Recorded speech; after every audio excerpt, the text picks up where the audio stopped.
Start. Hello friends, मैं आपका दोस्त आर के सिंह और आप देख रहे हैं आर के सिंह एकेडमी।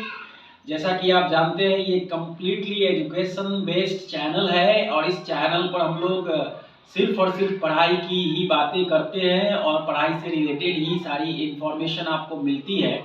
तो अभी यस्टरडे हमने एक वीडियो शेयर किया था, उस वीडियो का जो रिमेनिंग पार्ट है यानी सीबीएसई क्लास 9 का जो सोशल साइंस हिस्ट्री चैप्टर 3 का मैंने वीडियो कल शेयर किया था, जिसपे लास्ट पोर्शन चल रहा है। इसमें अभी तक हम लोगों ने देखा और मैंने पढ़ाया आपको 7 पार्ट तक, यानी एक चैप्टर, ये this is the very big chapter, तो बहुत बड़ा चैप्टर होने के कारण 7 सेक्शन में मैंने बांट दिया इसको और आज इसका 8 सेक्शन यानी 8 पार्ट आप लोग देखेंगे, पढ़ेंगे, सीखेंगे इससे, क्योंकि चैप्टर काफ़ी बड़ा है और आप एक बार में इसको समझने की कोशिश करेंगे तो बहुत सारी चीज़ें मिस कर जाएगी। तो इस हिसाब से हमने पार्ट बाय पार्ट, मैंने पार्ट बाय पार्ट आपको शेयर किया है, समझाने की कोशिश किया है और आप कोशिश करेंगे कि जो ये रिमेनिंग पोर्शन है यानी जो हिटलर से related Nazim and the rise of the Hitler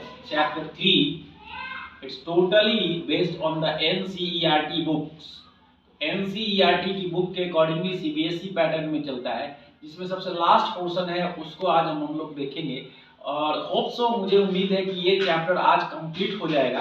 but still anyone will be doubts, कुछ भी डाउट्स रहेगा तो उसको हम लोग इसमें शेयर करने की कोशिश करेंगे, डाउट क्लियर करने की कोशिश करेंगे। उसके बाद हम चाहेंगे कि आप जो भी व्यूअर्स हैं क्लास 9 के, वो सारे स्टूडेंट अगर जो भी वीडियो देख पाए वो अपना शेयर ये कर सकते हैं कि नेक्स्ट चैप्टर हम लोग क्या स्टार्ट करना चाहेंगे, आप क्या पढ़ना चाहेंगे नेक्स्ट चैप्टर, यानी हिस्ट्री के बाद में हिस्ट्री ही पढ़ना है या ज्योग्राफी का पोर्शन पढ़ना है या इकोनॉमिक्स का पोर्शन पढ़ना है या पॉलिटिकल साइंस का पढ़ना है।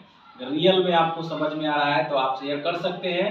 आज के ही वीडियो के कमेंट के माध्यम से आप ये सेक्शंस में शेयर कर सकते हैं कि sir we should start this chapter.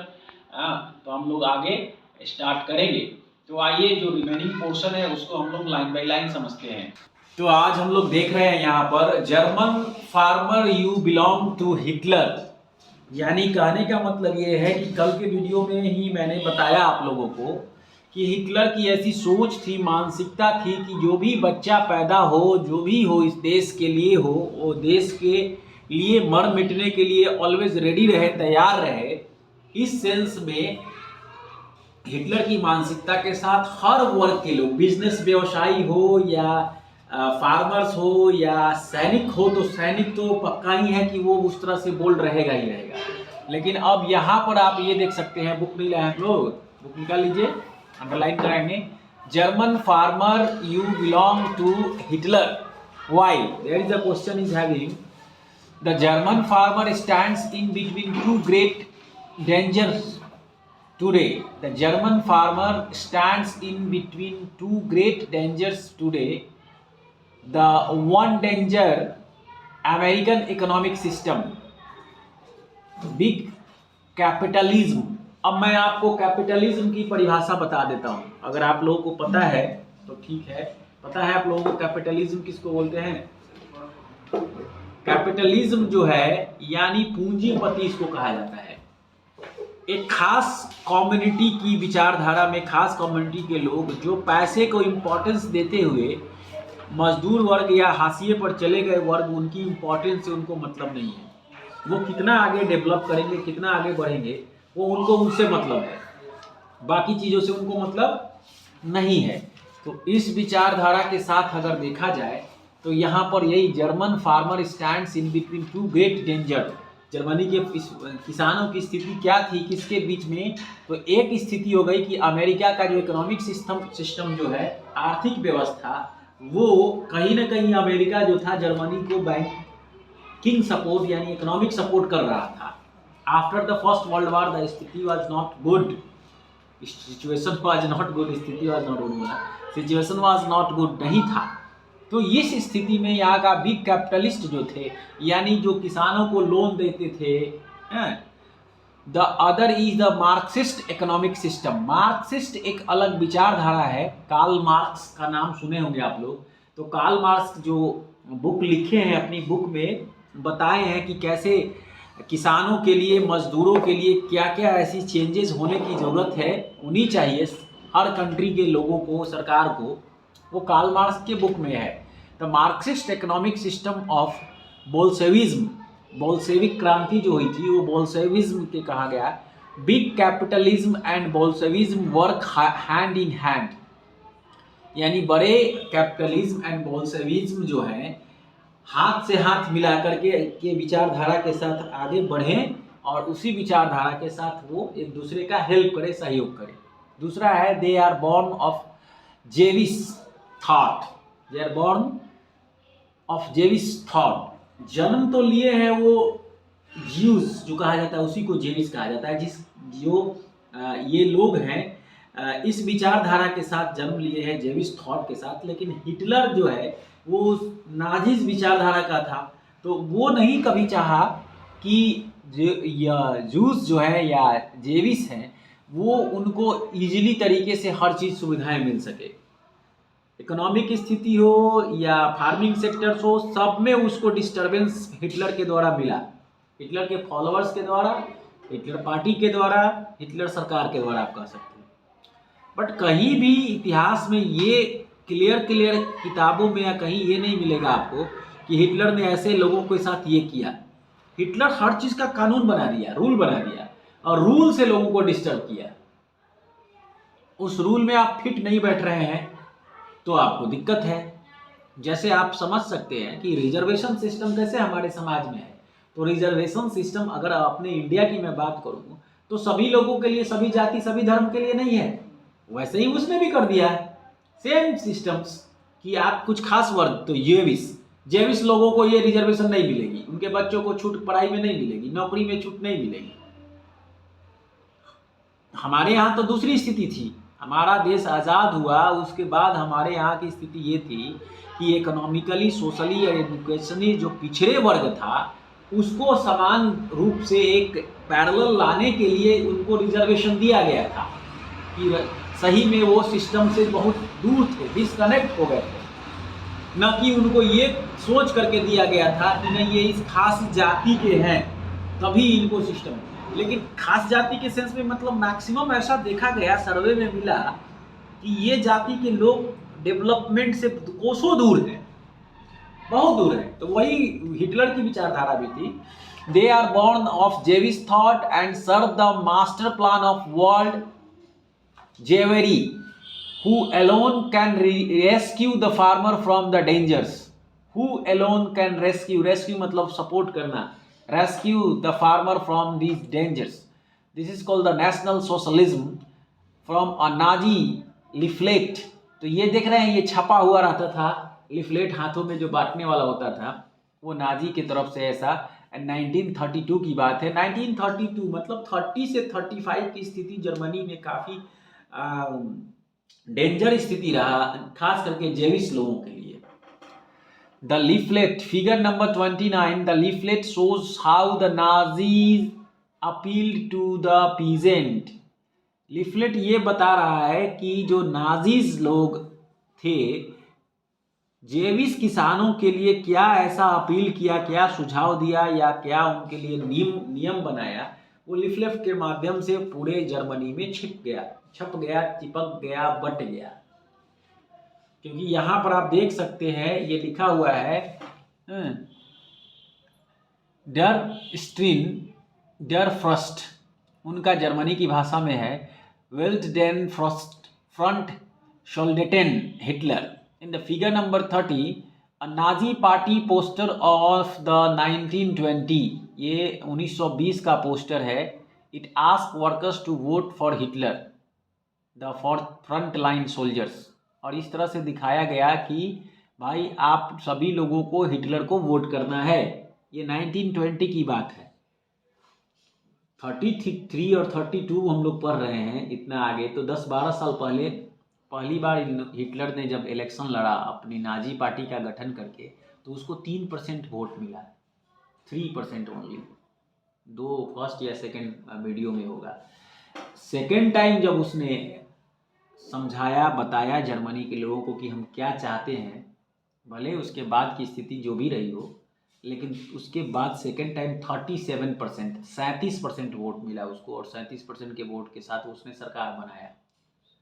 और उसके बाद से लेकर जब तक वो रहा, काफ़ी पावरफुल रहा, पावरफुल पर्सन रहा जर्मनी के लिए, क्योंकि हर बार उसने ये बताया कि हम जर्मनी की डेवलपमेंट की बात कर रहे हैं, इसके लिए जो भी हम डिसीजन ले रहे हैं, जो भी कदम उठाए हैं, वो जर्मनी की भलाई के लिए है।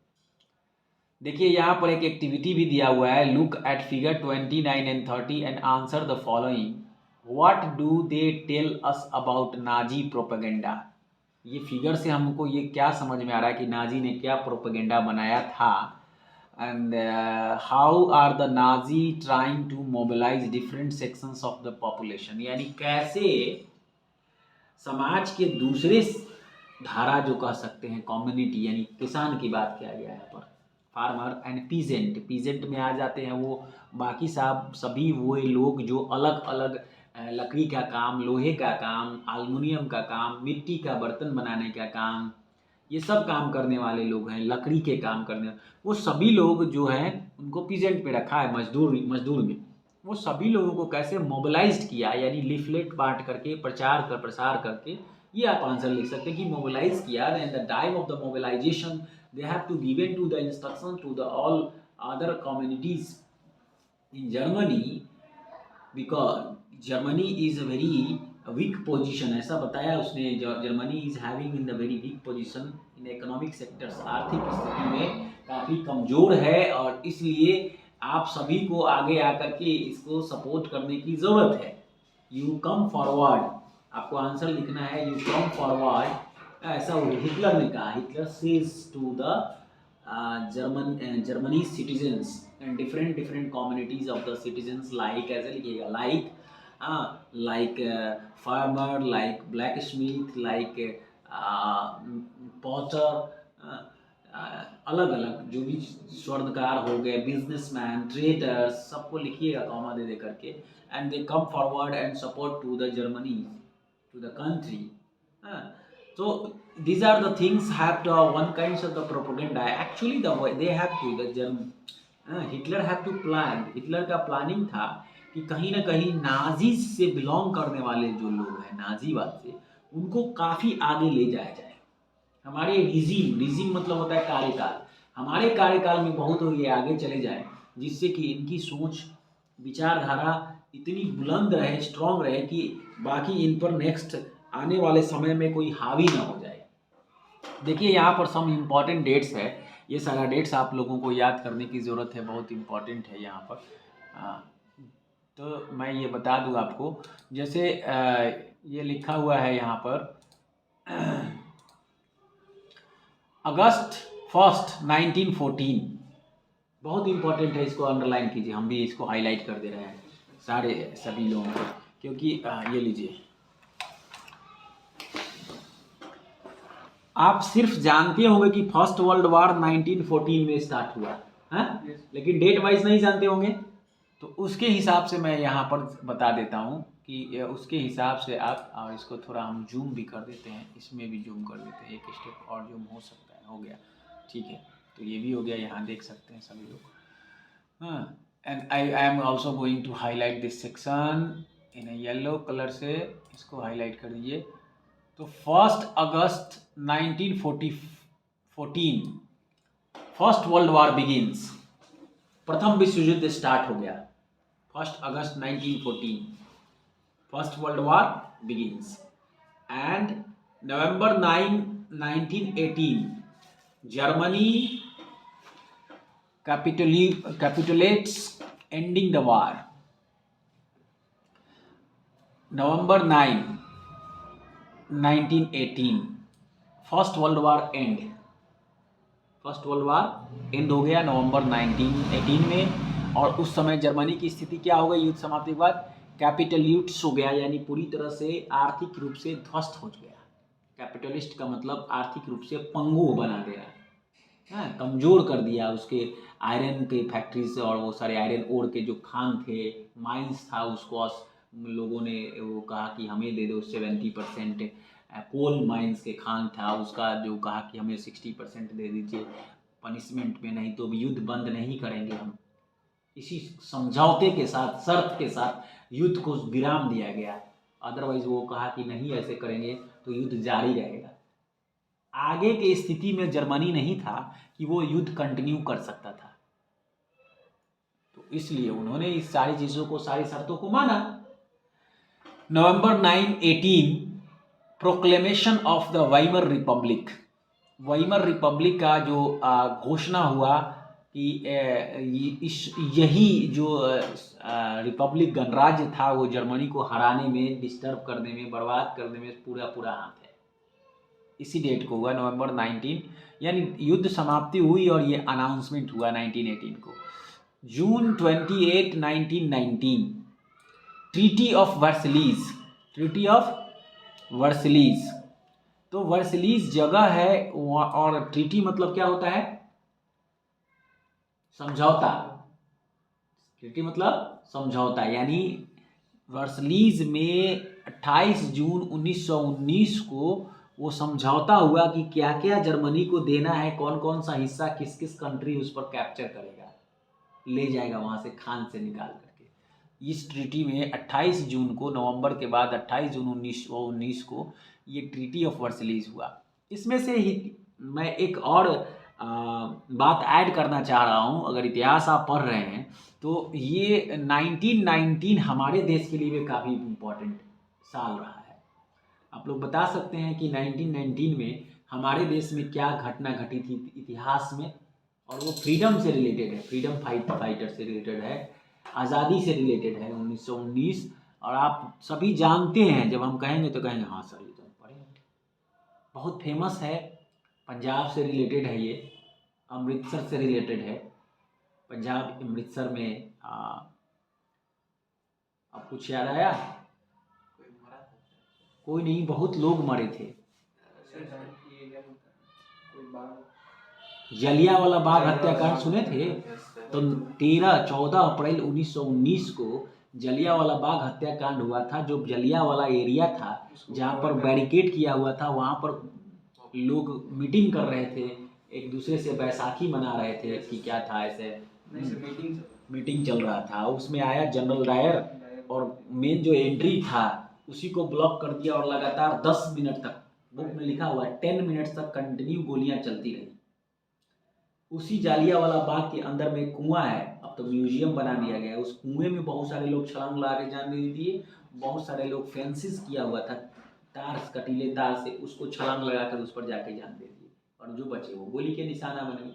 तो बहुत ही क्रूर आताताई जनरल डायर जो था, इसने काम किया था। बाद में चलकर भगत सिंह और ये लोग जनरल डायर की असेंबली पर बम मारे थे, असेंबली चल रही थी तो उनको उसमें अरेस्ट कर लिया गया था। तो ये याद रखिएगा, उससे याद रख करके इसके रख सकते हैं, या इससे याद रख के उसको रख सकते हैं। 1919 बगल में तीर मार के लिखिए, जलियांवाला बाग हत्याकांड। Punjab state name is Punjab, जगह अमृतसर।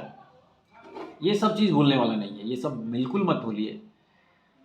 अमृतसर, पंजाब, जलियांवाला बाग हत्याकांड।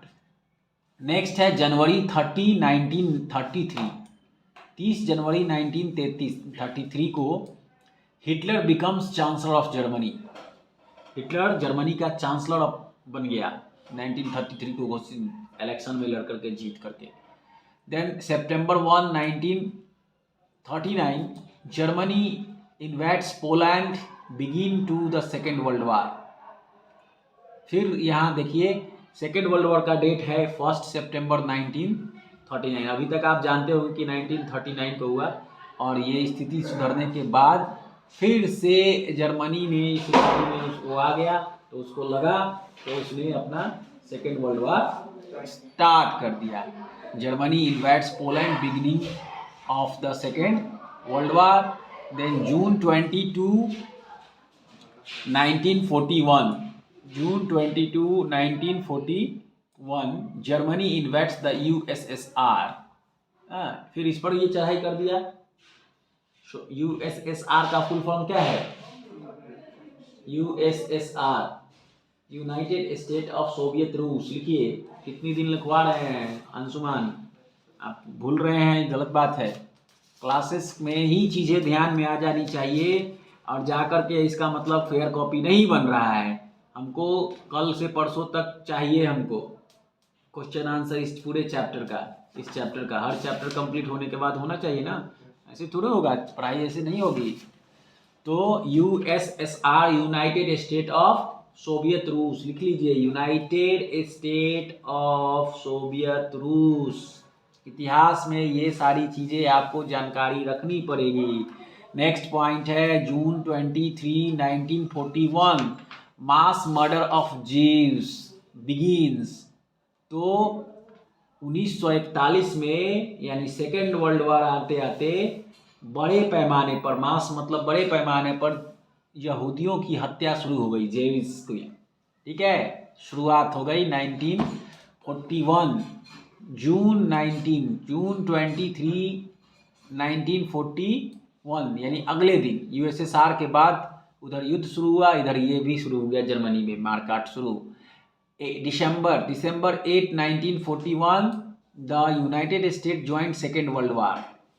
सेकेंड वर्ल्ड वार में भी ज्वाइन हो गया 1941 को। यहाँ तो जल्दी स्टार्ट हो गया, 39 को first world war, second world वार स्टार्ट हुआ, 39, 40 और 41 को अब यूनाइटेड स्टेट ज्वाइन कर लिया यानी अमेरिका। फर्स्ट वर्ल्ड वार में लास्ट के 1 साल बचा हुआ था युद्ध, मतलब बचा हुआ था, थोड़े कोई जानता था कितना दिन चलेगा, लेकिन 14 को युद्ध स्टार्ट हुआ फर्स्ट वर्ल्ड वार, 17 में अमेरिका आया, 18 को में एंड कर दिया युद्ध को पूरी तरीके से ध्वस्त करके। यहाँ पर देखिए बहुत पहले आ गया United State of joint second world war 8 December 1941, then January 27 1945 Soviet troops liberate Auschwitz. Soviet troops मतलब रसिया, रूस जिसको हम लोग बोलते हैं, रसिया भी बोलते हैं, रसिया का जो सैनिक है, ट्रूप्स मतलब सैनिक होता है, सेना बटालियंस, हाँ, वो ऑस्विट्स की ओर बढ़ा आगे। ऑस्विट्स जगह है, मई 8 1945 और finally allied victory in Europe. 8 मई 1945 को सेकेंड वर्ल्ड वार फिनिश्ड और यूरोप में अलाइड जो ग्रुप था उसकी विजय हो गई। तो देख लीजिए, इस स्थिति में आप समझ सकते हैं कि जो स्थिति बनी थी उस समय कि कैसे फर्स्ट वर्ल्ड वार से लेकर सेकेंड वर्ल्ड वार तक युद्ध रहा, और दोनों युद्ध में, दोनों वार में जर्मनी का खासा नुकसान हुआ। जर्मनी एक तरह से कहिए तो फर्स्ट वर्ल्ड वार के बाद सेकेंड वर्ल्ड वार में और जिद्दी हो गया, और उसका कारण सिर्फ एक ही पर्सन था, वो था हिटलर। हिटलर को लगा कि हम इतना स्ट्रांग बना दिए हैं कि हमारे, लेकिन आप स्ट्रांग के साथ साथ देखेंगे कि आपके साथ कौन कौन सी कंट्री है, आपके पास गोला बारूद, तोप, एमुनिशंस कितने हैं, अत्याधुनिक हथियार हैं कि नहीं है, ये सारी इंपॉर्टेंट चीज़ें होती है। लेकिन वहाँ पर उनके साथ वो स्थिति, अमेरिका था, रूस था, कितना स्ट्रांग कंट्री है। अभी के भी देखिए तो ब्रिटेन था, वो उसके खिलाफ ये लड़ रहे थे जो पहले ही से ताकत था। ब्रिटेन की ताकत तो दुगनी ताकत थी, अपना तो था ही, इंडिया के सेना को यूज किया था ब्रिटेन ने वर्ल्ड वार में, आप लोग को मालूम होगा कि नहीं होगा, भारतीय लोगों का इस्तेमाल उसने किया था, और तब जाके उसको 1945 में युद्ध खत्म हुआ, और उसके बाद युद्ध में खासा नुकसान ब्रिटेन का भी हुआ। तो अपने देश की स्थिति सुधारने के लिए अब उसको लगा कि ये राइट टाइम है हमको इंडिया छोड़ने का। कमज़ोर हुआ तो अनटिल अनलेस, जब तक उसको फील नहीं हुआ कि हम कमज़ोर नहीं है, वो नहीं छोड़ के जाता। हमें 1947 में भी आज़ादी नहीं मिलती जब तक वर्ल्ड वार नहीं हुआ रहता। जो फ्रीडम फाइटर अपना स्ट्रगल कर रहे थे सब ठीक है, लेकिन हमने नहीं भगाया, इतना याद रखिए। इतिहास के पन्ना में बहुत सारे इतिहासों में सरकार ने लिखा है, और इसलिए हमने कोशिश की, लेकिन हमारे डर से और हमारे इससे नहीं गए, वो खुद कमज़ोर हुए, तब गए। उनको ऐसा लगा कि भाई ये स्थिति बन रही है, इस स्थिति में अब यहाँ नहीं रह सकते, क्योंकि अभी पहले अपना घर संभालना है मुझे। तो ordinary people and the crimes against humanity. अगला जो पोर्शन है, पॉइंट है, साधारण जो जनता है, ordinary people and the crimes against humanity, मानवता के अगेंस्ट, विरुद्ध जो भी अत्याचार हुआ साधारण पीपल के साथ, वो हम लोग देखेंगे कैसे। How did the common people react to Nazism, how did the common people react to Nazism, सामान्य व्यक्ति नाजिज्म को कैसे रिएक्ट करते थे, यानी कैसे देखते थे, उनकी सोच कैसी थी। कैसे देखेंगे, आप हमेशा से लोग को सताए हैं तो आप क्रॉस करेंगे, देखेंगे, जैसे कोई आताताई व्यक्ति बुलेट से आदमी जा रहा हो, इस रोड पर जा रहा हो, छोटा बच्चा खेल रहा हो, उसको ऐसे मार दो, एक्सीडेंट करके चला जाए, फिर उसके बाद अगर कोई कंप्लेन करे तो उसको पिस्टल दिखा दे वो, तो लोग को डर बन जाएगा। अगली बार कोई भी ऐसा खेल होगी, कुछ भी होगा, वो व्यक्ति क्रॉस करेगा तो सारे बच्चे डर जाएंगे, अरे वो बंदूक वाला है, उसको साइड हो जाओ। तो ये एक क्रूर भावना के साथ नाजी लोगों ने ऐसा कर दिया था। तो वही बताया कि मेनी सॉ, बहुत सारे लोगों ने देखा, many saw the world through Nazi eyes, Nazis की आंखों को, आंख में ही दिख जाता है, प्यार दिखता है या गुस्सा। Eye is the good reflection of the people, यहाँ से दिख जाता है कि आप हैप्पी हैं, खुश हैं, नाराज हैं, बीमार हैं। कैसे हम लोग कहते हैं बीमार हो क्या, ये चेहरा बता देता है, कुछ सोच रहे हैं क्या, या स्माइल है, खुश है तो अरे आज तो बहुत खुश है, क्या बात है, तो सर आज रिजल्ट मेरा आया है, मैंने एग्जाम दिया है, सारे आंसर मैंने लिख दिया है। तो ये आंख से पता चल जाता है कि सारे आंसर लिख दिया है सर, मैं कल के एग्जाम के लिए एकदम बहुत ही तैयार हूँ और बहुत ही उत्साहित हूँ। क्यों? क्योंकि मैं पूरी तरह से उसको तैयार कर रखा हूँ, जो पेपर है कहीं से भी आएगा हम लिख देंगे। तो ये सारी चीजें हैं। मेरी saw the world through Nazi eyes and spoke their mind in Nazi language, they felt hatred and anger surge inside them. यानी लोगों ने देखा, नाजीज के बारे में लोगों ने देखा कि ये जो है काफी ज्यादा गुस्सा है, हमेशा गुस्सा से ही लोगों से बात कर रहे हैं, इस स्थिति बनी हुई थी। So they felt hatred and anger surge inside them when they saw someone who looked like a Jews. They marked the houses of Jews and reported suspicious neighbours. क्या कर रहे थे लोग? पड़ोसी में जो सस्पिशियस थे, सस्पिशियस का मतलब होता है ऐसे लोग जो लगता है कि ये सही नहीं है, उनको चिन्हित करके रखना। तो ये स्थिति, जैसे इस मोहल्ला में हम लोग रह रहे हैं और हमें पता है कि बात बात में उनसे झगड़ा हो जाता है, किसी छोटा बात के लिए भी, किसी को कर्क चला गया हो, किसी का खेल पैर से लग गया हो, पत्थर चला गया हो, किसी का बच्चे खेलते खेलते बॉल चला गया हो, उससे भी वो झगड़ा कर दे रहे हैं। तो ह्यूमैनिटेरियन ग्राउंड पर देखा जाए तो वो हम लोग क्या सोचेंगे, अरे ये तो भाई हर बात में ये कर दे रहे हैं, इनका सोच विचारधारा ऐसा नहीं होना चाहिए। तो ये स्थिति जो है नहीं होनी चाहिए थी। So they felt hatred and anger surge inside when they saw someone who looked like a Jews. कोई भी Jews की तरह दिखता था। They marked the houses of Jews. उसको पेंट कर देते थे, मार्क पर, दीवार पर जाके घर पे लिख देते थे, नंबरिंग कर देते थे। कैसे यहाँ पर पल्स पोलियो का टीका होता है तो जो स्वास्थ्य विभाग वाले हैं वो लिख देते हैं 340/40 इतना, रूम नंबर, बट्टा नंबर क्या है, बिल्डिंग नंबर ये लिख दिया, कितने लोग को आज घुमा है, वो उनकी अपनी स्वास्थ्य विभाग की भाषा में पता रहता है कि इस आनंद नगर के मोहल्ले में, शिवपुर में कितने ऐसे 5 साल तक के बच्चे हैं, उनके लिस्ट में आ जाते हैं मार्किंग करने से कि इतने लोगों को हमने पल्स पोलियो का खुराक दिया। तो वो भी इन्होंने ये चीज़ को अपनाया कि इसको हाईलाइट कर दिया। They genuinely believed Nazim would bring prosperity and improve general well-being. But not every German was a Nazi.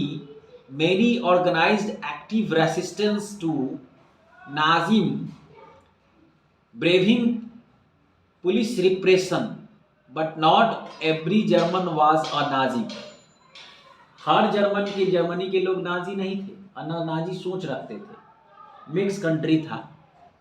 Many organise active resistance to Nazism, braving police preparation and death. Braving police, बहादुरी से भरा हुआ जो police बल था, repression and death, जो स्थिति बनी हुई थी, उनको सताना, उनको परेशान करना, फिर उसके बाद उनकी मृत्यु। The large majority of German, बहुत बड़े पैमाने पर लोग, जर्मनी के लोग, however were passive onlookers and apathetic witnesses. बहुत सारे ऐसे लोग थे जो अच्छे विचारधारा के थे, सिर्फ और सिर्फ ये एक जाति के कारण उनको उस आग की लपट में, चपेट में, हिटलर की जो गंदी नीतियां थी उसमें आ गए थे। जैसे मैं फिर से इसको समझा रहा हूँ आपको कि जैसे रिजर्वेशन सिस्टम हमारे देश में चल रहा है, तो आज रिजर्वेशन सिस्टम को ये समझने की ज़रूरत है कि कहीं ना कहीं ये सिस्टम जो इकोनॉमिकली सही है वो उस जाति से है भी, तब भी उसको अब नहीं मिलना चाहिए। तो कहा जाएगा कि भाई ये कैसे पैरामीटर बनेगा? इकोनॉमिकली जब हम सर्वे कराएंगे तो इनके घर में कितने लोग नौकरी कर रहे हैं, सरकारी हो या प्राइवेट है, कितने पढ़े लिखे हैं, what is the source of the income of the family, अब करवाना चाहिए, तभी देश डेवलप होगा। जैसे उसने कराया तो उससे कराया, उसने तो प्रोपेगेंडा बनाया, लेकिन हमारे देश में, मैं तो एग्जांपल दे रहा हूँ आपको कि हमारे देश में अगर ये सिस्टम उसी मानकर चले कि ये एससी और एसटी कास्ट से बिलोंग करते हैं और उनके पास रेंज रोवर या स्कॉर्पियो है, मतलब उससे नहीं है कि ये रेंज रोवर है कि स्कॉर्पियो है, वो एससी और एसटी से बिलोंग कर रहे हैं तो उनको वो सारा बेनिफिट मिलना चाहिए। तो फिर गलत है, फिर टैक्स के दायरे में वो नहीं आएंगे, फिर उनको तो जो फिर जिसको बेनिफिट मिलना चाहिए उसके ऊपर तो ज्यादा बर्डन पड़ जाएगा। यानी जितना ज्यादा गरीबी घटेगी उतनी ज्यादा देश की स्थिति सुधरेगी, और गरीबी कागज पर घट ही नहीं रही है, रियलिटी में घटी हुई है। जिसको मिलना चाहिए उसको नहीं मिल रहा है, भूखे को खाना नहीं मिले और जिसके पास अनाज है उसके पास अनाज और दे दो कि वो सड़ा ले अनाज को, उसको 2 रुपये केजी अनाज दो, इसलिए कि वो एक खास वर्ग से बिलोंग करता है।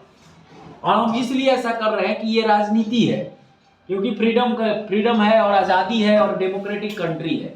नहीं, तो यहाँ पर क्या होगा, समाज में जैसे जर्मनी में ये हिटलर ने किया, तो यहाँ पर समाज में लोग बट जाएंगे। नए कमर्स, न्यू बच्चे जब आएंगे, उनकी विचारधारा होगी, पढ़ेंगे लिखेंगे, नौकरी की तलाश में जाएंगे, टैलेंट के कारण भी नौकरी नहीं मिलेगी, तो फिर लोगों के दिमाग में ऐसा हो जाएगा कि ऐसे देश में रहने से क्या फायदा, जहां पर इस स्थिति में ऐसे सिस्टम्स बनाया हुआ है, ऐसे कानून बनाए हुए हैं जहां पर कि आपके पास कुछ नहीं है, तो आप एक खास कम्युनिटी से बिलोंग करते हैं, कुछ भी नहीं है, तब आपको कुछ सपोर्ट नहीं मिलेगा। और कुछ ऐसे कम्युनिटी में है कि एक खास जाति धर्म से है, लेकिन उनके पास इकोनॉमिक स्थिति ठीक है, तब भी उनको सपोर्ट मिलेगा। तो इसमें जो पार्शलिटी हो रही है वो दिक्कत है। यानी अब समाज बदल रहा है तो हमें सिस्टम को भी बदलना है, हमें अपने नियम कानून को भी बदल देना चाहिए। ये बात जर्मनी में हिटलर को अगर समझ में आता तो सेकेंड वर्ल्ड वॉर वो नहीं आता। फर्स्ट वर्ल्ड वॉर के बाद की स्थिति में जितना वो टाइट किया कि ये यहूदी है, ये नाजी है, ये नहीं करता, सबके साथ वो प्रॉस्पर करता, तो वो बहुत बढ़िया कंडीशन में रहता है। और उसको सोचना पड़ जाए, और हमें तो लगता है कि फिर सेकेंड वर्ल्ड वॉर ही नहीं होता, कि कहीं ना कहीं जितना ज्यादा ये डिस्टर्बेंस क्रिएट किया, उसके बाद रसिया को लगा कि ये बहुत गलत हो रहा है, अमेरिका को लगा ये गलत हो रहा है, फिर युद्ध की स्थिति बनी।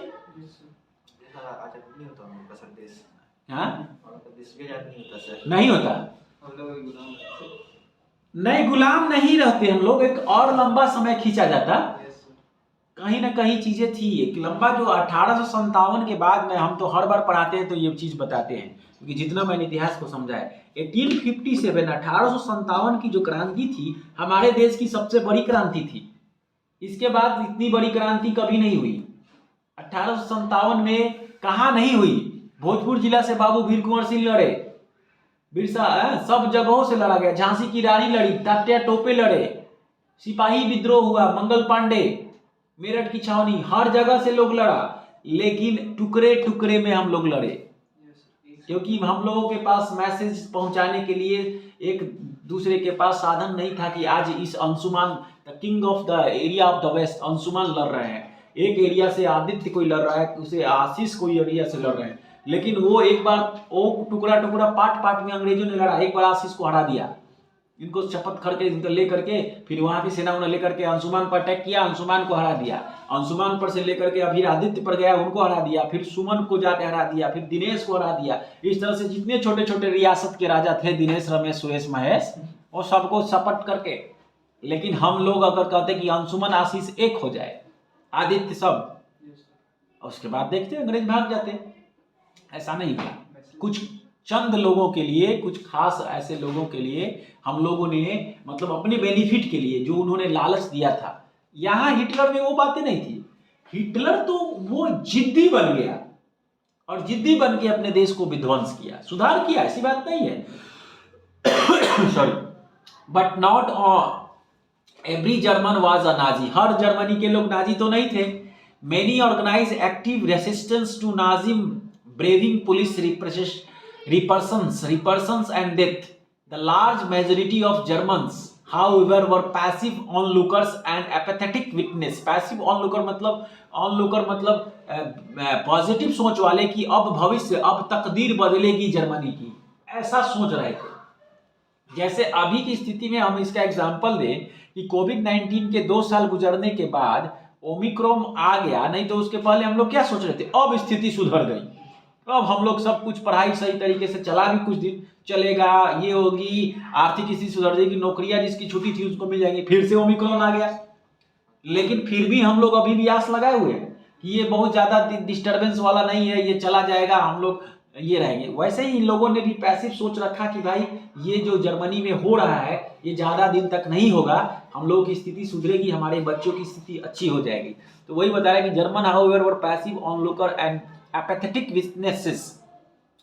They were too scared to act or defer to protest. They preferred to look away.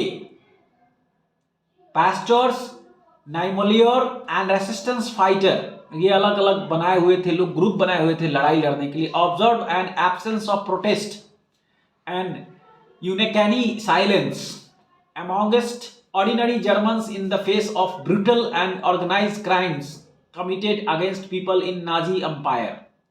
ऐसे लोग भी ज्यादा प्रभावित हुए, क्षतिग्रस्त हुए, जो कोई उनसे लेना देना नहीं था, कोई डिस्टरबेंस नहीं था नाजियों के खिलाफ, फिर भी वो भी जौ के साथ घून वाली कहावत है, वो भी पिसा गए वहां पर। He wrote movingly about this silence. तो शांतिपूर्वक, हाँ, he wrote movingly about the silence, यहाँ पर कुछ लिखा हुआ है जिसको हम लोग अभी देखेंगे। यहाँ पर हम लोग देख रहे हैं, first they came for the communist, well I was not a communist so I said nothing. एक डिस्कशन है जिसको बुक में ऐसा छापा गया था, वही आपको अभी बताया जा रहा है। Then they came for social democrats, तब क्या लोग आए, तो सामाजिक चेंज करने वाले सोशल लोकतांत्रिक लोग आए। Well I was not a social democrat so I did nothing, तो तुम कुछ भी नहीं हो। Then they came for the trade unionist, trade unionist मतलब जो व्यवसायी वर्ग है, उनके जो यूनियन है, उनके ग्रुप हैं। But I was not a trade unionist. And then they came for the Jews, but I was not a Jews so I did little. Then when they came for me, there was no one left who could stand for me. और ये उस समय की जो लोग थे, अपनी जो विचार बाद में युद्ध समाप्ति के बाद ये लिखा था, उन्होंने बताया था कि क्या स्थिति थी। ये पॉइंट को देख लीजिए, यहाँ पर बॉक्स 1 वाला जो पॉइंट है, it's a very important point, इसको देखिए जो समझ में आएगा आप लोगों को।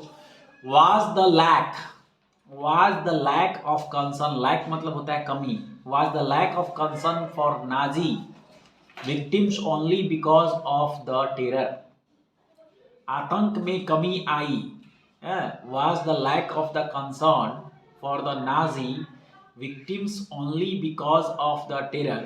No, says Lawrence Rees, ये व्यक्ति का नाम है, Lawrence Rees, who interviewed people पत्रकार था, उसने बहुत सारे लोगों को जर्मनी की स्थिति में अलग अलग छुप छुप करके पत्रकार रिपोर्टिंग दर्ज कराया। उसने लिखा रखा उसने Lawrence Rees who interviewed people from diverse background for his recent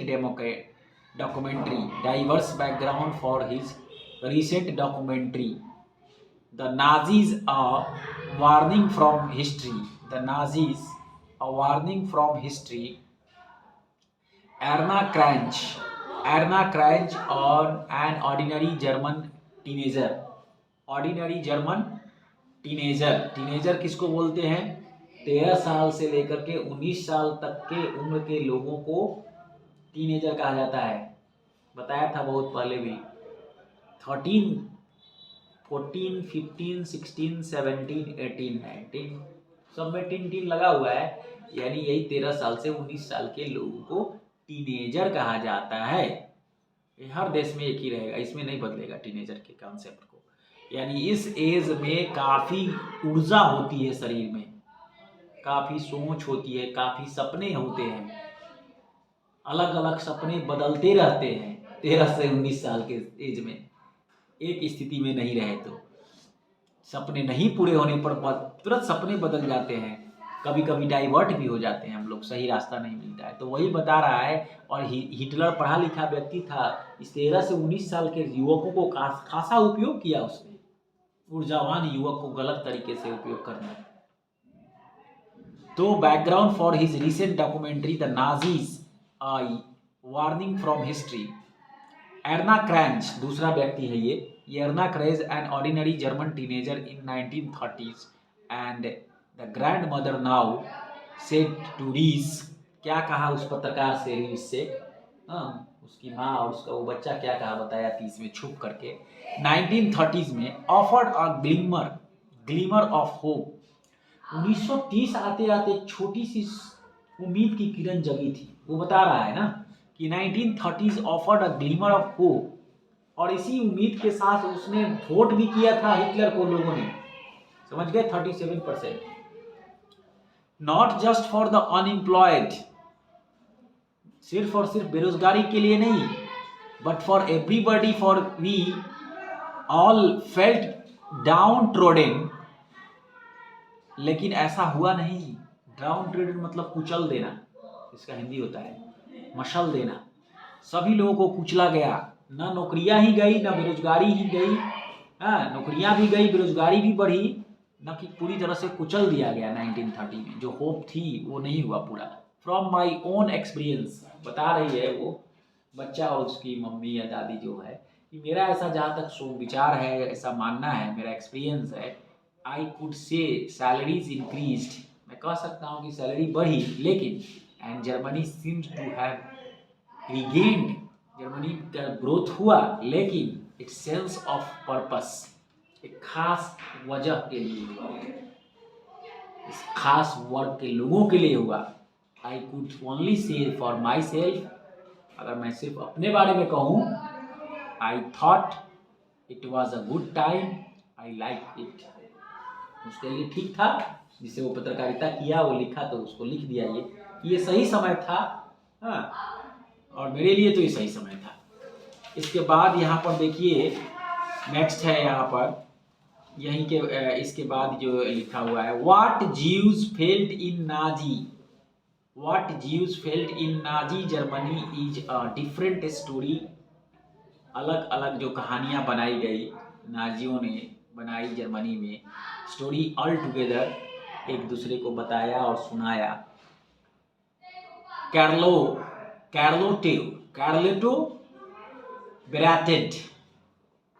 Berat secretly recorded people's dreams in her diary। अब यहाँ भी एक पर्सन है, वहाँ पर रीज था, ये कैर्लेटो ब्रैडेट जो है, secretly recorded people's dream in her diary and letter, अपनी डायरी में अपने सपनों को क्या लिखा था जर्मनी में।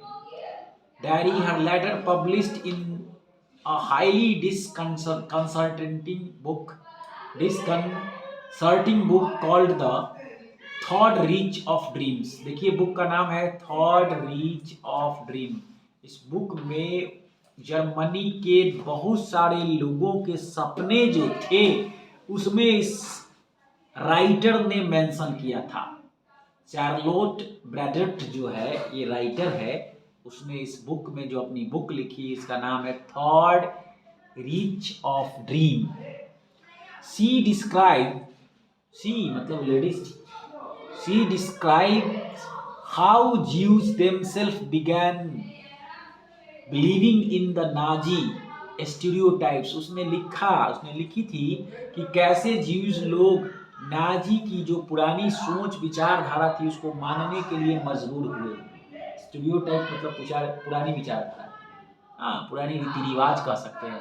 Nazi stereotypes about them, they dreamed of their hooked nose, black hair and eyes, Jewish looks and body movement, the stereotypical images published in Nazi press।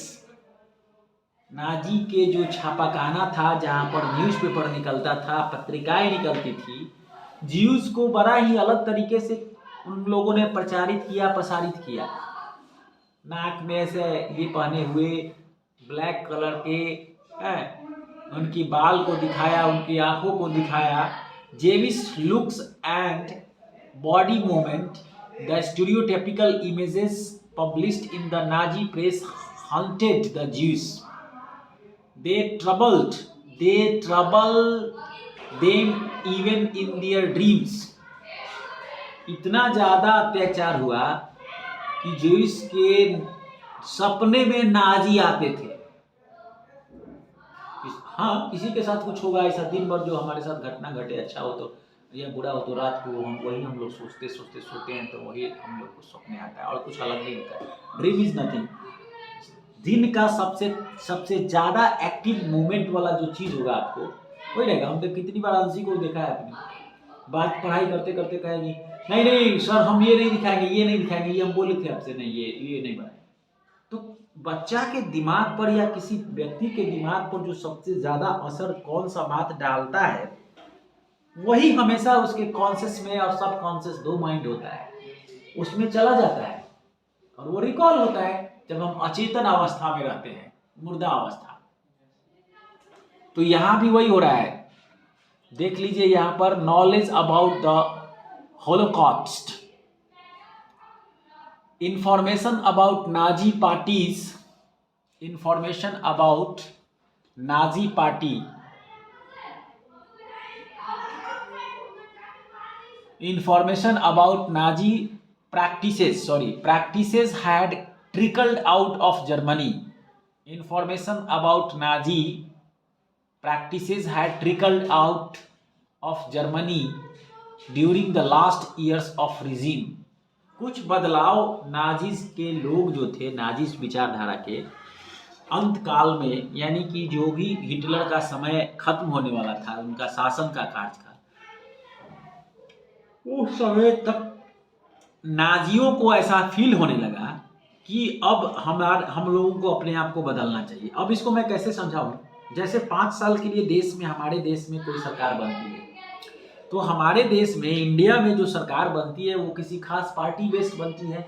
तो XY कोई पार्टी 5 साल से चला रही हो और वो 4 साल तक खूब अत्याचार की, जो भी दूसरे पार्टियां जो हारी है उसके खिलाफ।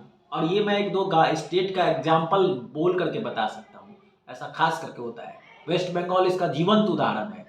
बंगाल में एक दूसरे के जानी दुश्मन होते हैं लोग पॉलिटिकली, तृणमूल कांग्रेस, बीजेपी, तो बीजेपी कम्युनिस्ट ऐसे करके। अभी तो विपक्षी पार्टी वहां पर बीजेपी है और तृणमूल सरकार में है। जब वहां पर राजनीति होती है, जब इलेक्शन होता है तो जान की कोई कीमत ही नहीं है। लोगों के एकदम मुर्दे की तरह टंगा हुआ पेड़ पर मिलता है, कहीं खेतों में मिलते हैं, मरे हुए लोग ऐसे मिलते हैं, घर के घर मतलब इतना ज्यादा लोग अपने आप को झोंक देते हैं राजनीति में कि ह्यूमैनिटी भूल जाते हैं लोग।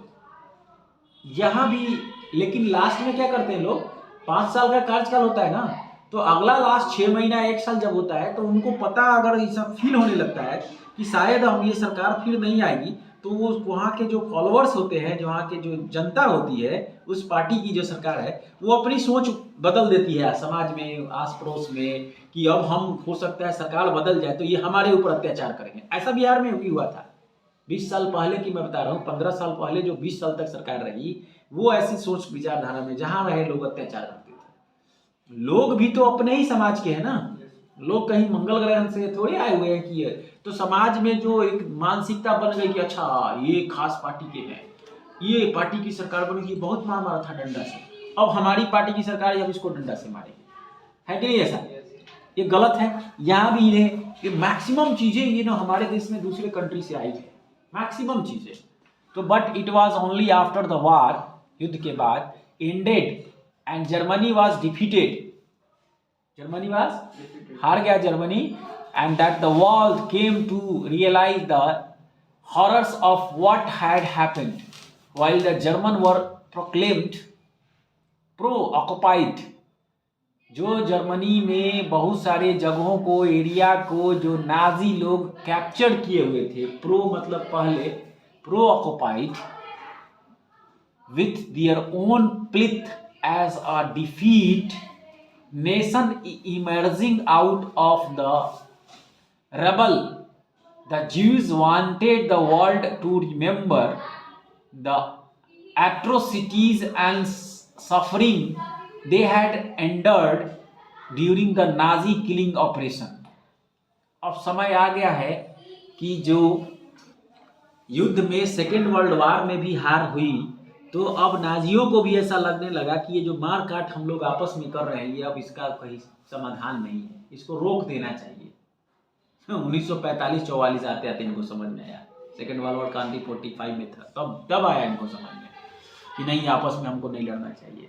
Also called the Holocaust, at its height ghetto inhabitant, ghetto inhabitant का मतलब क्या था? घर में बंद करके, नजरबंद करके मार देना, घेटोइज्म प्रोसेस था।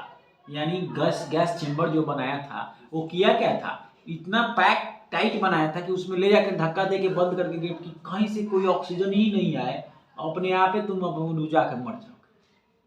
तो ये कोई नहीं कहेगा किसी को गोली मार दिया, किसी को फांसी दे दिया, नॉर्मल मृत्यु होगी ना, नॉर्मल मृत्यु इसको कहा गया।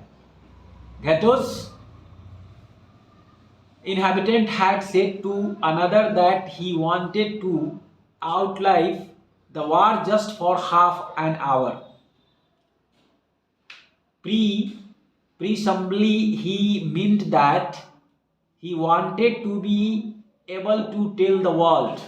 वो दुनिया को कहना चाह रहे थे, बताना चाह रहे थे, he wanted to outlive the war just for half an hour. He wanted to be able to tell the world about what had happened in Nazi Germany. ये बताया उन लोगों ने, जो बचे हुए लोग थे युद्ध के अंत में, कि नाजी के कार्यकाल में जर्मनी की क्या स्थिति थी यहूदियों के साथ। यूज मतलब यहूदी होता है, बार बार बता रहा हूँ आपको। This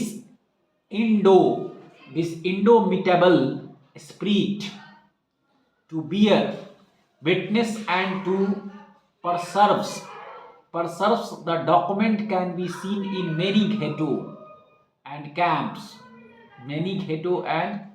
camps, inhabitants who wrote diaries, बहुत सारी ऐसी डायरीज मिली, लिखा हुआ इस तरह से लोगों को प्रताड़ित किया गया, मारा गया, kept notebooks and created archives. On the other hand, when the war seemed lost, the Nazi leadership distributed petrol to its functionaries to destroy all incriminating evidence available in offices. जो भी डायरी थे, दस्तावेज थे, लोगों के खिलाफ बनाए गए थे, सबको जलाया गया, पेट्रोल छिड़क करके खत्म किया गया, कि इतिहास में ऐसा ना हो कि इसको काला धब्बा के साथ देखा जाए। लेकिन फिर भी इतिहास तो इतिहास है, जलाया तो कहीं ना कहीं गलत थी, तो अभी तो आपने जला दिया इसको। तो ये स्थिति थी। यहाँ पर थोड़ा सा एक फिगर है, इस फिगर को आप समझ लीजिए। यहाँ पर फिगर नंबर 31 जो है, ये देखिए, ये कैसे दूध का कैन की तरह बड़ा सा है, जो 20 लीटर का दूध होता है, हम लोग जो दूध एक जगह से दूसरे जगह ले जाते हैं। Inhabitants of the Warsaw ghettos collected documents and placed them in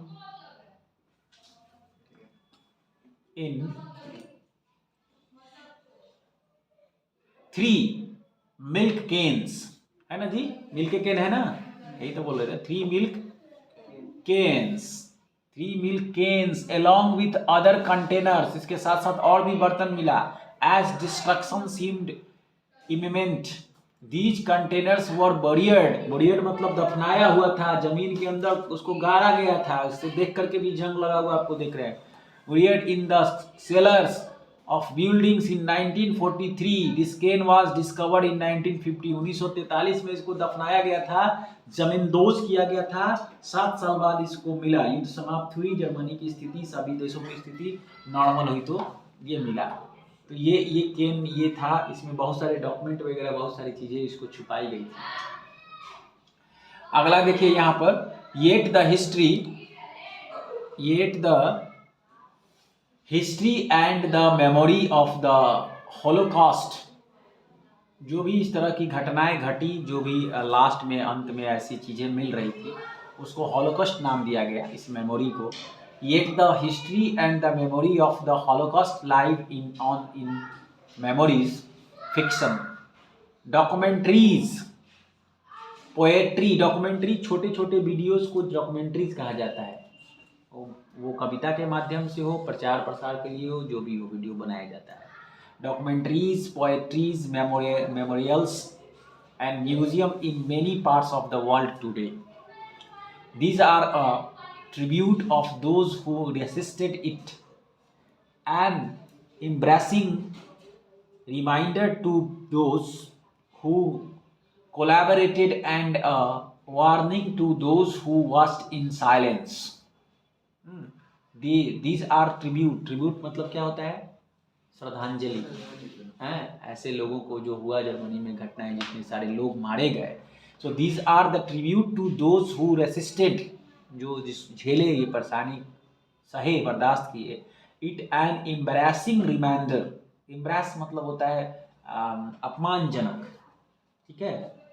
embarrassing reminder, यादगार, जो यादें आ रही है। To those who collaborated, and a warning to those who watched in silence, और वैसे भी लोग जो शांति पूर्वक तरीके से देखते रहे इस स्थिति को, कुछ कह नहीं पाए, कमजोर थे इकोनॉमिकली, उसका समय खत्म हो गया, वो आने वाला समय था।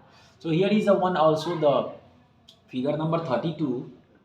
डेनमार्क एक कंट्री है, ठीक है। डेनमार्क सेक्रेटली रेस्क्यू, कैसे लोगों को बचाव किया। रेस्क्यू मतलब बचाव होता है, जैसे भूकंप आने के बाद या अर्थक्वेक आने के बाद या आग लगने के बाद, जैसे ट्रेन डिरेल हुआ, सुने होंगे, सुनामी हो गया, चाहे अभी कुछ 2 दिन पहले ट्रेन एनजेपी में, नई जलपाईगुड़ी में पटरी से उतर करके एक दूसरे पर 11 बोगियाँ चढ़ गई थी, तो कैसे लोगों को निकाला गया, उसमें से कटर मशीन से काट करके हॉस्पिटल एम्बुलेंस से पहुंचाया गया। तो इसी सारी प्रोसेस को रेस्क्यू कहा जाता है।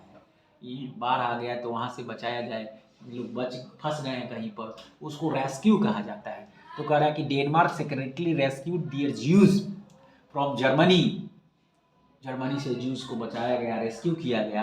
This is one of the boats, देखिए ये जहाज एक है जो दिखाया गया, यही एक जहाज था यूज फॉर द पर्पस। उस समय इस जहाज का इस्तेमाल करके भगाया गया, हटाया गया वहाँ पर से। ये लास्ट पोर्शन है, लास्ट पोर्शन चल रहा है, इसमें आप देख लीजिए। महात्मा गांधी राइट्स टू हिटलर, और हमारे देश में महात्मा गांधी भी उस समय आंदोलन छेड़े हुए थे। अभी हम लोगों ने देखा 1919 जलियांवाला बाग हत्याकांड हो, 1942 भारत छोड़ो आंदोलन हो, 8 अगस्त 1942 को हमारे यहाँ 1942 को भारत छोड़ो क्विट इंडिया मूवमेंट स्टार्ट हुआ था, है ना। ये सारी बहुत सारी घटनाएं हुई थी। 7 अवज्ञा आंदोलन, सिविल डिसओबीडियंस इसको इंग्लिश में कहा जाता है, असहयोग आंदोलन। So letter to Adolf Hitler, Hitler का पूरा नाम क्या है? एडोल्फ हिटलर, याद रखिएगा। एज एट वर्धा, वर्धा कहाँ पड़ता है? वर्धा महाराष्ट्र में पड़ता है, वर्धा। सीपी इंडिया, जुलाई 23, 1939 को इन्होंने लिखा। हिटलर बर्लिन, जर्मनी, बर्लिन कहाँ है? जर्मनी में। बर्लिन जो है जर्मनी का हाँ कैपिटल है, राजधानी है। Very good. तो जर्मनी जो बर्लिन था, और वहीं पर हिटलर, हर कंट्री का जहां पर कैपिटल होगा वहीं से तो शासन किया जाएगा। तो डियर फ्रेंड, महात्मा गांधी लिख रहे हैं हिटलर को डियर फ्रेंड। यहाँ भी देखने की जरूरत है, एक बार फिर से देख लीजिए स्क्रीन में। Mahatma Gandhi writes to Hitler letter to Adolf Hitler as at Wardha CP India July 23, 1939। Hitler, Berlin, Germany. Dear friend, friends have been urging मतलब रिक्वेस्ट करना। Friends have been urging me to write you to for the sake of humanity. मानवता के आधार पर मैं ये letter आपको लिख रहा हूँ, हिटलर से महात्मा गांधी ने कहा। मानवता के आधार पर आपको ये लेटर लिख रहा हूँ। But I have resisted their request because of the feeling, जो मुझे ऐसा फील हुआ, एहसास हुआ, feeling that any letter from me would be an impertinence. जो भी लेटर जो लिखा मैंने लिखने जा रहा हूं, मैंने लिखा अभी तक का सबसे ये खास लेटर है, उन्होंने ये बताया, ये पत्र है। समटाइम्स, कभी कभी, sometimes tells me that, sometimes हमें अपने आप से कहता हूं, मैं सोचता हूं, I must not calculate and that I must make my appeal. यानी समटाइम्स हम कुछ ऐसा जोड़ घटाव नहीं कर पाते हैं। देखिए गांधी जी उनको जो लेटर लिख रहे हैं हिटलर को, तो बता हिटलर को रहे हैं, लेकिन अपना एग्जाम्पल देके बता रहे हैं कि समटाइम्स हम लोगों से कुछ ऐसी गलतियां हो जाती है जिसको हम नहीं उस समय समझ पाते हैं, जोड़ पाते हैं, घटाव कर पाते हैं, और उसका दूरगामी दुरुपयोग और गलत उसका रिजल्ट आ जाता है। तो ऐसा करने की जरूरत है, इसको सोचने की जरूरत है। Sometimes must any letter from me would be and sometimes tell me that I must not calculate and that I must make my appeal for whether it may be worth.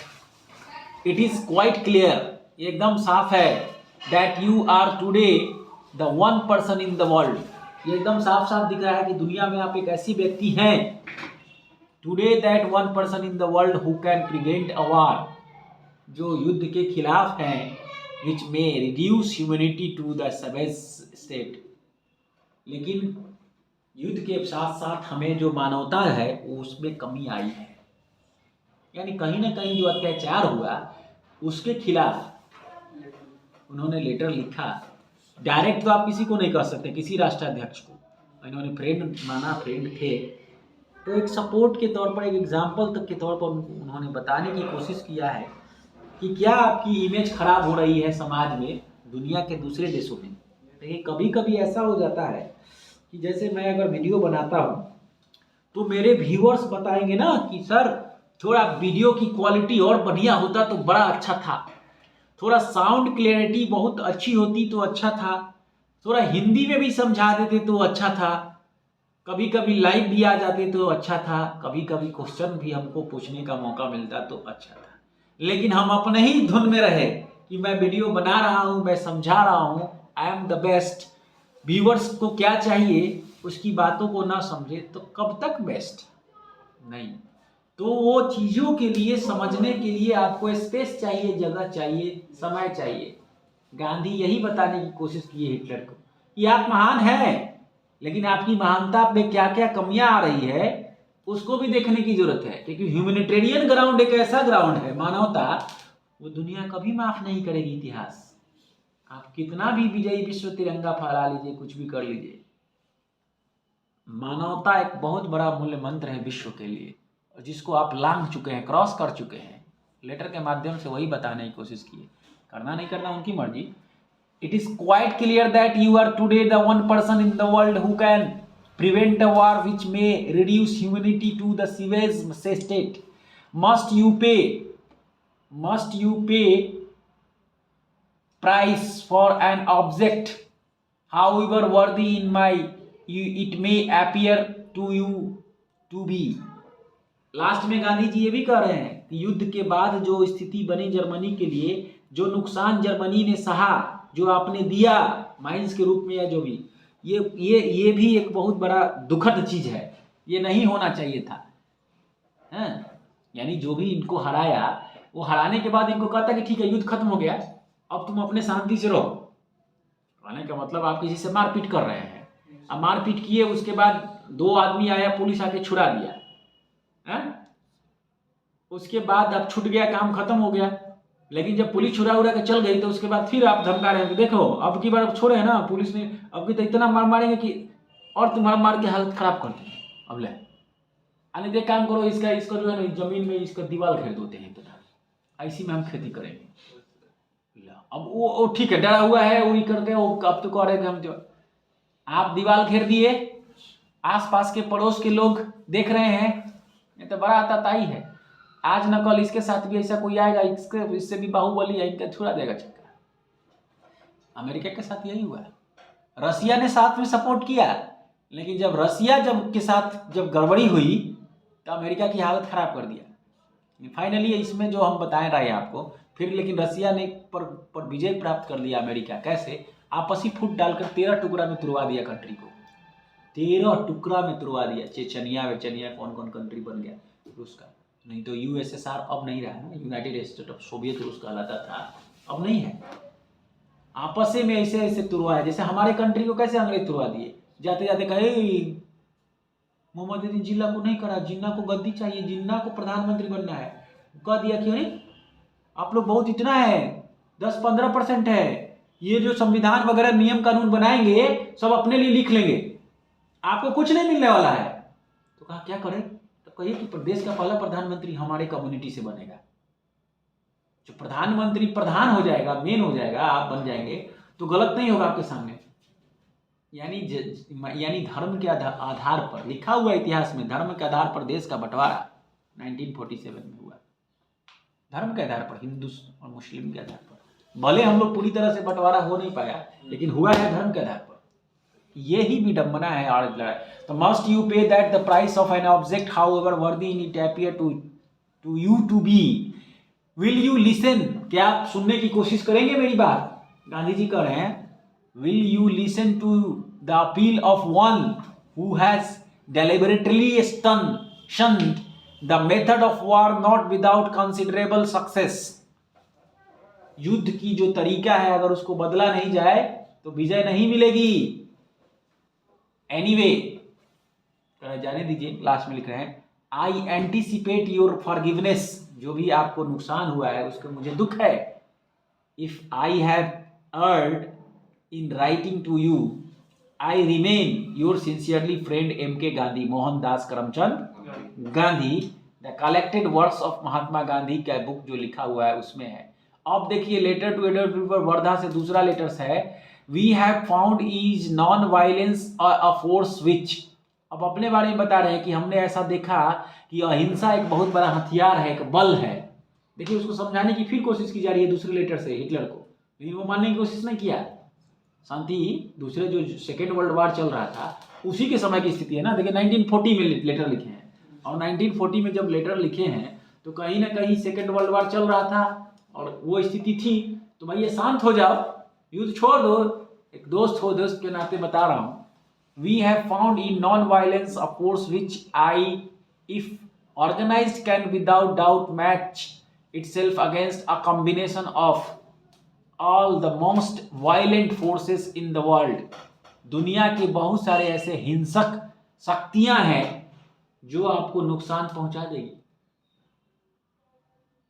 In non violent in techniques, ये जो अहिंसा वाली जो तरीका है, as I have said, जैसा कि मैं कह रहा हूं, there is no such things to defeat. इसमें हार की कोई जगह नहीं है। अहिंसा है तो हार की कोई जगह नहीं है।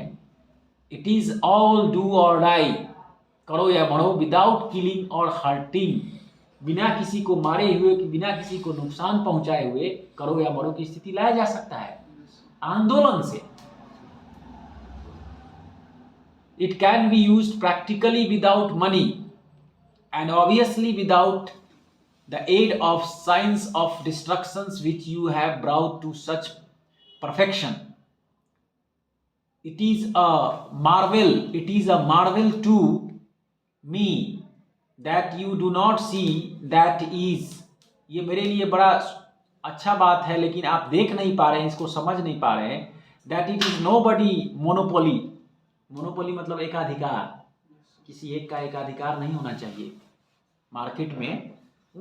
Monopoly, if not the British some other power will certainly improve upon your methods and with your own weapon.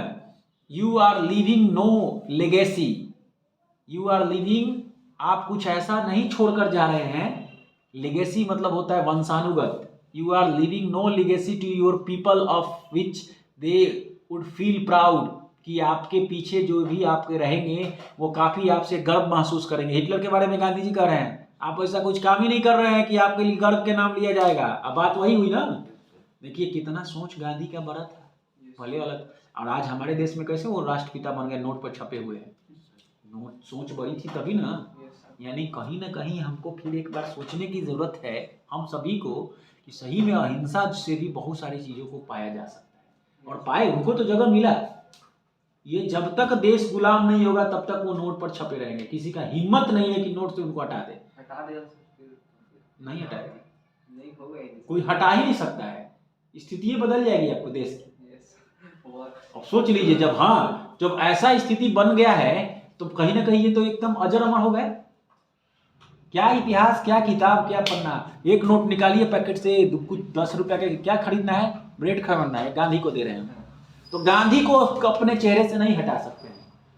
काम ऐसा कर दिए. इतिहास इसको कहते हैं. बिना किताब पढ़े हुए लोगों के चेहरे सामने बार बार आए, उसको इतिहास कहते हैं. ये बहुत बड़ा इतिहास है. इसके लिए कोई बायोग्राफी, ऑटोबायोग्राफी की जरूरत नहीं है. बहुत बड़ा कारनामा करके गए, बहुत बड़ी त्याग है. त्याग तो हम बिल्कुल सब लोग कहना चाहिए कि प्राइम मिनिस्टर चाहते तो बन सकते थे, प्रेसिडेंट बन सकते थे, बहुत सारी चीज़ें हो सकती थी. नाम काफ़ी हो चुका था दुनिया में, लोग फॉलोअर्स बढ़े हुए थे, चाह रहे थे लोग, लेकिन वो सबका त्याग किए. ना कभी कांग्रेस का अध्यक्ष बने, ना कुछ. देखिए इतिहास पे कहीं नहीं. कांग्रेस जो बड़ी पार्टी थी उसका भी अध्यक्ष नहीं बने, किसी का प्रेसिडेंट नहीं बने. तो सब चीज़ का त्याग करते हुए, यानी किंग मेकर इसको कहा जाता है. पावर को अपने हाथ में रखते हुए, नाम नहीं है कि पावर है, लेकिन रेगुलेशन यहीं से हो रहा है सब. इससे डिसीजन सब यहीं से होगा, भले कहने के लिए नाम नहीं हो. तो ये बहुत बड़ी दिमाग वाली बात थी. You are leaving no legacy to your people which they would feel proud. They can not take pride in a racial or cruel deed. आपका जो ये जातिगत और इस तरह की जो घटना है, इस पर कोई गर्व महसूस नहीं करेगा. However, skillfully planned, I therefore appeal to you. मैं आपको अपील करता हूँ in the name of humanity, मानवता के नाम पर, to stop the war. युद्ध को बंद कर दीजिए. I am sincerely your friend Mohandas Karamchand Gandhi. यानी कहीं ना कहीं गांधी को ये समझ में आ गया था कि ये हमारा काम हो गया है, अब युद्ध समाप्त हो जाए तो ये भी अंग्रेज भी जाए, हम लोग भी अपने यहाँ पर देश में नए अध्याय की शुरुआत करें. तो इस तरह से ये चैप्टर हमने इसको कंप्लीट किया. 8 पार्ट में कंप्लीट हुआ. चैप्टर काफ़ी लंबा था. इसके बावजूद भी हमारे जितने सारे व्यूअर्स इस चैप्टर को देख रहे हैं, पढ़ेंगे, सुन रहे हैं, कहीं और भी कोई पोर्शन ऐसा लगता है तो उनको मैं समझाने की कोशिश ज़रूर करूँगा. तो आप लोग इसका अभी नोट्स बनाएंगे और उसके बाद इसको कंप्लीट माना जाएगा. इसके बाद हम लोग let's see in the next week, मतलब डे आफ्टर टुमारो या day after tomorrow, we will start the new chapter in the new subject, either history, either economics, either geography या पॉलिटिकल साइंस. ये सब आपके ऊपर डिपेंड्स है, आप सभी लोगों के ऊपर डिपेंड्स है कि कौन सा पढ़ना चाहेंगे. So thank you and have a nice day for today.